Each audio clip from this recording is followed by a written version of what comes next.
savez, l'école nous enseigne en nous disant, lorsque vous parlez de vous, vous parlez de vos exploits, vous parlez de ce que vous êtes capable de réaliser, on dit que vous vous vantez.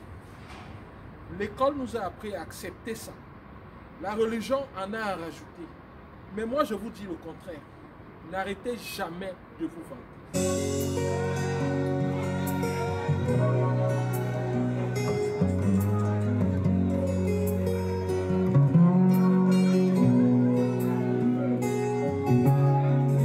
Je suis le Dieu vivant de la musique sur terre.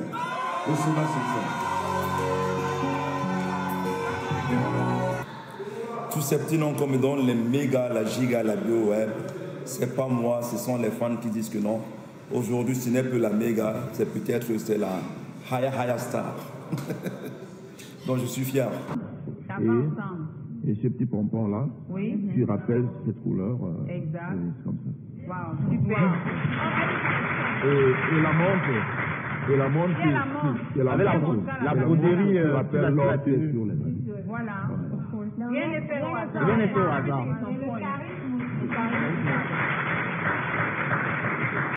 Bonjour, merci de me rejoindre dans le cadre de cette vidéo. Aujourd'hui, le titre de la vidéo, comme vous l'avez constaté, c'est « N'arrêtez jamais de vous vanter ». N'arrêtez jamais de parler de vos exploits. N'arrêtez jamais de parler de ce dont vous êtes capable de faire. Vous savez, l'école nous enseigne en nous disant, lorsque vous parlez de vous, vous parlez de vos exploits, vous parlez de ce que vous êtes capable de réaliser, on dit que vous vous vantez. L'école nous a appris à accepter ça. La religion en a à rajouter. Mais moi, je vous dis le contraire. N'arrêtez jamais de vous vanter. En plus de cela, on vous dit encore ceci. Vous devez, lorsque vous êtes à un entretien d'embauche, parler de vous. Parler de ce que vous pouvez réaliser. Parler de votre potentiel. Parler de ce que vous pouvez accomplir, ce dont vous êtes capable, et tout, et tout, et tout. Lorsque vous lisez les offres d'emploi, on dit capacité à travailler en équipe. À l'école, lorsque vous travaillez en équipe, ça s'appelle la tricherie. Sauf pour des devoirs parfois sans importance. Lorsque vous avez fait un travail en groupe, ça se note généralement à un coefficient inférieur. On note grandement un travail que vous avez fait seul. Pourtant, on écrit sur les offres d'emploi capacité à travailler en équipe et ça compte pour un grand pourcentage lorsqu'on veut vous recruter. Arrêtons-nous premièrement au fait qu'on juge mal le fait de parler de vous et de vos aptitudes. Le fait de parler de vous et de vos aptitudes ne peut pas être mal jugé dans la société. En fait, si c'est mal jugé, c'est que justement, l'école n'est pas totalement designée comme cela devrait être le cas. Votre entretien d'embauche, lorsque vous cherchez un emploi, ce n'est pas seulement lorsqu'on vous convoque dans un bureau où vous avez déposé un dossier et qu'on vous écoute. Non, l'entretien d'embauche, c'est chaque jour. La preuve, dans le cinéma, qu'est-ce qui se passe? Il arrive qu'un réalisateur, lorsqu'il marche dans la rue, il écoute seulement votre voix, ou alors il voit simplement comment vous vous comportez et il dit ça, c'est l'acteur du film que je voudrais réaliser dans les mois prochains. Et c'est comme ça que vous êtes recruté. Pensez-vous que dans la vie, les choses se passent différemment? Si vous voulez être recruté dans une entreprise, parfois dans l'avion que vous prenez, il se trouve le patron de l'entreprise pour laquelle vous voulez travailler. Alors votre entretien d'embauche, c'est partout et nulle part à la fois.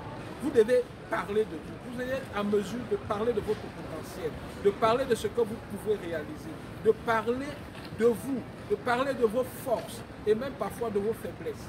Ne pensez pas que si vous parlez de vous, c'est quelque chose de mal ou c'est nécessairement vous vanter. Et même si c'est vous vanter, alors je vous dis, n'arrêtez jamais de vous vanter. Vantez-vous à tout moment. Parlez de votre potentiel. Dans la Bible, on dit que la gloire de Dieu, c'est l'homme debout. Dites combien de fois vous êtes capable de rester debout malgré les tornades, malgré la tempête. Ça ne devrait pas être mal vu. Si c'est mal vu, c'est tant mieux pour ceux qui voient ça mal. Mais les gars, parlez de vous et n'arrêtez jamais de vous vanter. Vantez-vous les gars, vantez-vous. Parlez de votre potentiel. Exprimez-vous sur vous, mais insistez sur vous. vos capacités à réaliser telle ou telle autre chose. On appelle ça la vantardise et qu'on prenne ça mal. C'est pas grave. Vantez-vous, les gars, vantez-vous. Parce que si vous ne vous vantez pas, personne d'autre ne va vous vanter à votre place. Vantez-vous, vantez-vous, vantez-vous. Lorsque les footballeurs qui réussissent parlent de leurs espoirs, de leur capacité à conserver le ballon, de leur capacité à mettre des buts, on ne le prend pas mal. On dit juste oui, parfois on dit oui, se vante trop et tout. Mais non, quand on réussit, quand on est capable de quelque chose, on peut alors en parler. Et ça vous motive vous-même. Lorsque vous dites que je suis capable de sauter 3 mètres et qu'on place 3 mètres devant vous, vous êtes déjà automotivé. Et une personne d'automotivée est quelqu'un qui peut réaliser de très grandes choses. Donc les gars, n'arrêtez jamais de vous vanter. N'arrêtez jamais de vous vanter. C'est tout ce que je voulais vous dire aujourd'hui. Alors portez-vous bien. Bye et à plus.